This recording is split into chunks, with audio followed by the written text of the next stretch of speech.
Entramos de lleno a la entrevista entonces con el viceministro de Energía y Minas sobre desarrollo sostenible, Óscar Rafael Pérez Ramírez, quien nos acompaña en esta mañana para ahondar en estos acuerdos llegados sobre la reapertura de operaciones de la minera Fénix. Viceministro, muy buenos días, gracias por atender el llamado de Canal Antigua. Estimado Joaquín, muy buenos días, gracias a ustedes por la entrevista. Viceministro, si me puede comentar cómo se llevó a cabo este proceso, cuáles fueron los altos, los bajos, en qué consistió, para que la audiencia tenga un panorama más claro de lo que se hizo en esta consulta a los pueblos indígenas. Sí, desde luego. Bueno, tuvimos tres reuniones o tres sesiones de preconsulta en el cual se llevó a cabo el diseño o se determinó la forma en que se iba a realizar el proceso de consulta con la participación de los actores que indicó la sentencia de la Corte de Constitucionalidad. Es decir, la consulta misma, el proceso mismo de consulta estuvo diseñado con participación de representantes de pueblos indígenas, de representantes de comités comunitarios de desarrollo, consejos municipales, tanto del Estor como de Panzós, Ministerio de Cultura y Deportes, Ministerio de Ambiente, Universidad de San Carlos, universidades privadas, Ministerio de Energía y Minas, desde luego. Es decir, fue un proceso con participación amplia. De ahí se determinó que el proceso de consulta en sí mismo se iba a llevar a cabo en 7 reuniones, en las que se iba a incluir o se iba a usar un modelo escalado, digamos, en el cual la información iba a ser proveída, se le iba a suministrar primero a los líderes comunitarios, a los representantes de la entidad representativa del pueblo maya quechí, de los 2 municipios del Estor y de Panzós, y que también se iban a realizar asambleas comunitarias dirigidas por los líderes de las comunidades. Es decir, que en la consulta se reflejara el sentir y la opinión de los pobladores de las comunidades del área de influencia. En altos y bajos, pues bueno, qué esperar de un proceso de consulta, mucha discusión, muchas opiniones encontradas que sin embargo por medio del mecanismo de diálogo pues se llegaron a subsanar. Desde luego hay algunos aspectos en los que no se llegó a un acuerdo, sin embargo, por no considerarse críticos, estos pues se pudieron dejar de lado. Sin embargo, todos los acuerdos o todos los aspectos que se consideraron críticos, se logró llegar a un acuerdo, lo cual permitió definir que es viable la continuidad de la operación minera, siempre y cuando se cumplan los acuerdos que se establecieron durante la consulta. Viceministro, estos acuerdos involucran infraestructura para el desarrollo de las comunidades y también pues respetar la agenda y también los procesos para llevar a cabo este tipo de obras. ¿De qué infraestructura estamos hablando? ¿Escuelas? Pues tal vez encaminamientos. Bueno, estamos hablando principalmente en cuanto a infraestructura de la rehabilitación de la Ruta Nacional 7E, que es la carretera que va desde San Julián hasta Río Dulce. Recuerden que hay un tramo entre Panzós y el Estor que se encuentra en muy mal estado, que la carretera no se finalizó de construir. Hay algunos temas legales y algunos otros temas técnicos que subsanar, y en este caso lo que se acordó pues fue realizar un esfuerzo mucho mayor para poder reactivar la rehabilitación, bueno, no la rehabilitación, completar la construcción de ese tramo carretero. También se habla de respetar la tala de algunos sectores donde hay cuerpos acuíferos que son de importancia para las comunidades. ¿En qué consiste esto?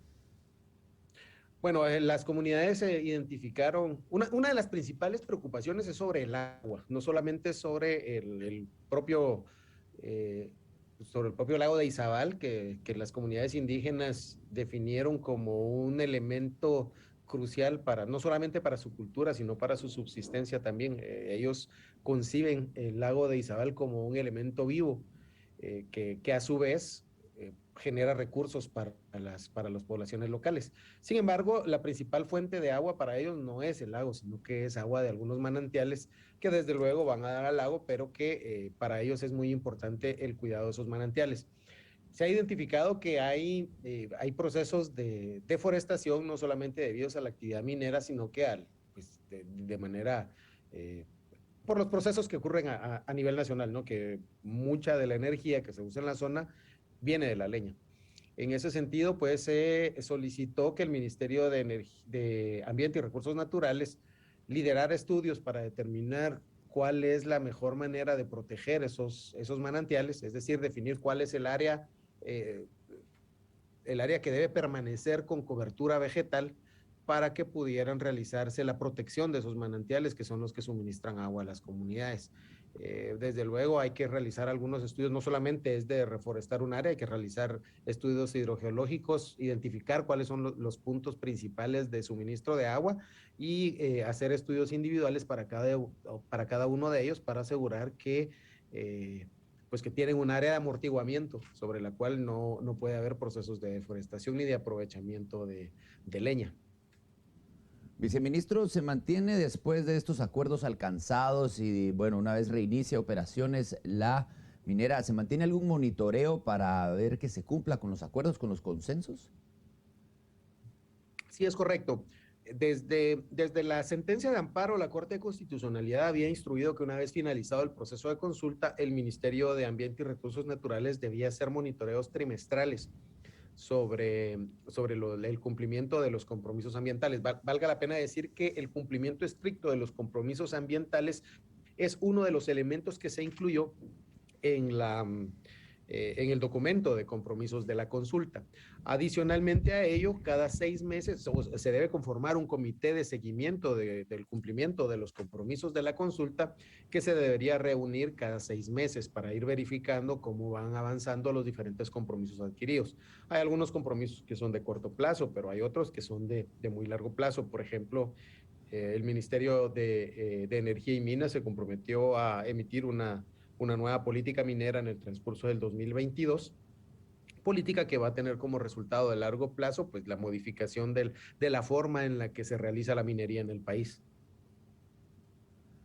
Esto también aplicaría pues a todas las empresas que están ejerciendo explotación en el país. Sí, desde luego, hay algunos compromisos que son específicos de este proyecto. Sin embargo, hay algunos elementos que se comparten que son comunes en toda la industria minera en el país y que pues, eh, pues son temas que vienen de la forma en la que se maneja la minería en el país, es decir, son temas que están incluidos en la ley de minería. Por ponerle un ejemplo, las comunidades y los pueblos indígenas pues manifestaban que los beneficios derivados de las regalías no son fiscalizables, que no logran identificar la forma en que esos beneficios traducen en proyectos en la comunidad o cómo se reflejan en el diario vivir de las comunidades. Y eso es porque la ley de minería actualmente establece que, pues, más allá del monto de las regalías, una parte se destina a la municipalidad y otra al gobierno central sin ningún destino específico, sin una forma específica de fiscalización.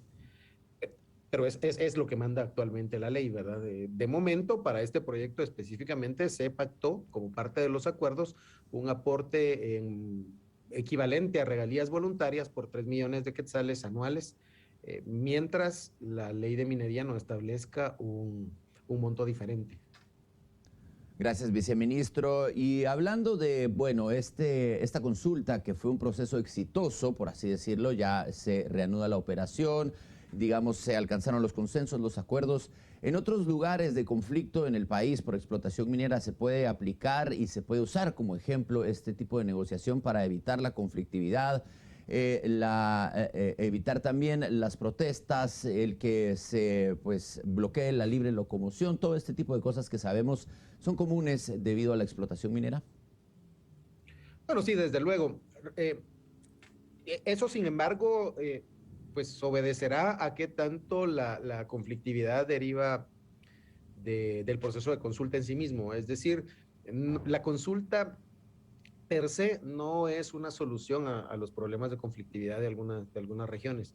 Eh, Quienes están luchando por el restablecimiento del derecho de consulta definitivamente estarán satisfechos con los resultados de esta consulta. Sin embargo, sabemos que existen grupos e individuos también que tienen una agenda y que este es un elemento más que ellos suman a la búsqueda de conflictividad. No esperamos, no aspiramos que la consulta per se, como le decía, solucione todos los problemas de conflictividad. Sin embargo, lo que sí es importante mencionar es que se restituye el derecho de consulta, que es un derecho legítimo de los pueblos indígenas establecido en el convenio 169, que actualmente tiene el carácter de una ley ordinaria en el país a partir de su ratificación por el Congreso de la República en el año de 1996. Muchas gracias, viceministro. ¿Algo más que usted desea agregar en este espacio de entrevista? Bueno, únicamente pues resaltar el valor del diálogo y sobre todo los resultados positivos para los pueblos indígenas y para las comunidades de las áreas de influencia de los proyectos, en este caso mineros, que se pueden lograr cuando los líderes se encuentran realmente comprometidos pues a buscar un consenso, a encontrar puntos intermedios y sobre todo a velar más allá de un discurso, a luchar por buscar beneficios de largo plazo para sus pueblos y sus comunidades. Muchas gracias. Un agradecimiento a ustedes por transmitir esta información. Gracias a usted por atender el llamado de Canal Antigua, viceministro, y gracias por darnos los pormenores de los logros alcanzados. Ya lo sabemos entonces, y que tenga muy feliz día. Muchas gracias. Adiós.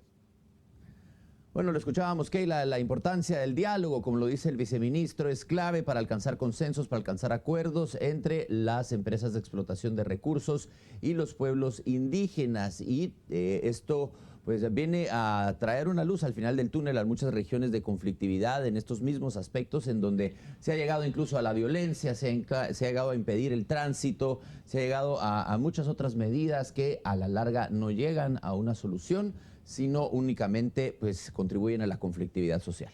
Así es, el diálogo es muy importante, justamente lo mencionabas, para evitar que por ejemplo, lo que está sucediendo justamente en Izabal, considero que también pudo haber sido falta de diálogo y es importante que lo estén haciendo en esta región.